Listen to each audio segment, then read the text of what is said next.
Bonjour mes amis, vous avez bien fait de venir. Vous avez bien fait de venir parce que dans une certaine mesure, vous êtes obligé, condamné de combattre ou de défendre une idée, un projet, soit de soutenir ou d'accuser un individu. Sur cette chaîne et dans cette vidéo, vous aurez toutes les ressources nécessaires pour y parvenir. Si vous venez juste de me découvrir, je vous invite de cliquer sur s'abonner pour ouvrir la cloche des notifications afin de recevoir mes prochaines vidéos.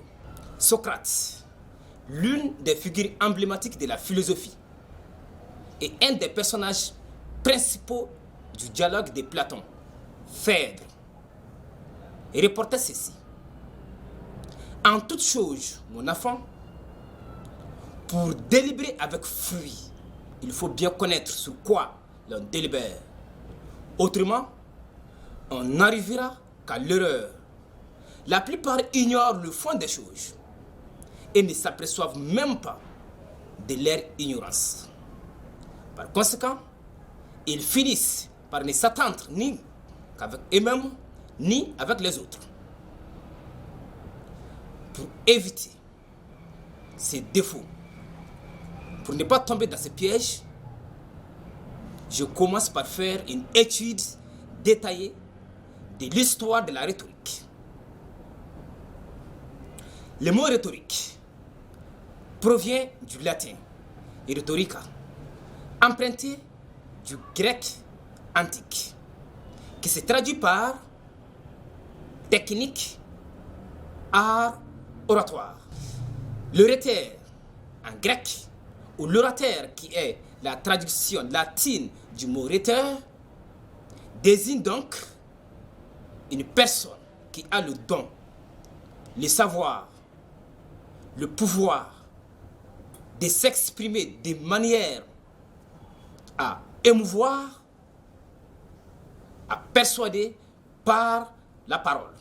La rhétorique, en tant qu'une discipline, en tant qu'une science autonome, née vers 465 ans avant Jésus-Christ, en Grèce antique, en Sicile, dans l'île de Syracuse. En 5e siècle avant Jésus-Christ, en Sicile, des Siciliens, Gélon et Hieron, qui gouvernèrent sur Sicile, exproprièrent et déportèrent la population de Syracuse pour y installer leur armée de mercenaires. Quand un mouvement démocratique chassa ces deux tyrans, la population de Syracuse y a fait valoir leurs droits devant des tribunaux populaires pour convaincre, persuader les membres du jury. Le justiciable devait être convaincant et persuasif. Puisqu'il n'existait pas le métier d'avocat, Empédocle, Coras et Tisias mettent au point une technique pour aider les justiciables. Ceci donne naissance à la rhétorique. Alors, la rhétorique est née dans la démocratie et pour la démocratie, pour aider la population la plus dénuée. Alors, cette tradition de la rhétorique, cet enseignement de la rhétorique prend de l'ampleur et en Sicile et à Athènes. À Athènes, par exemple, les rhéteurs les plus connus sont Protagoras, Gorgias, Chrysias, Polus, Protagos. Ce sont des figures emblématiques de la rhétorique et des enseignants de l'art de bien parler.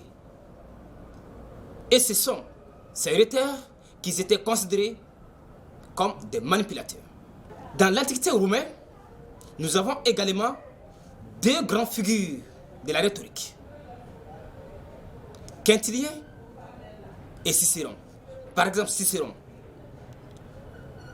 un magistrat romain qui avait le pouvoir de persuader quiconque par le discours. Cela est visible dans Catilinaire.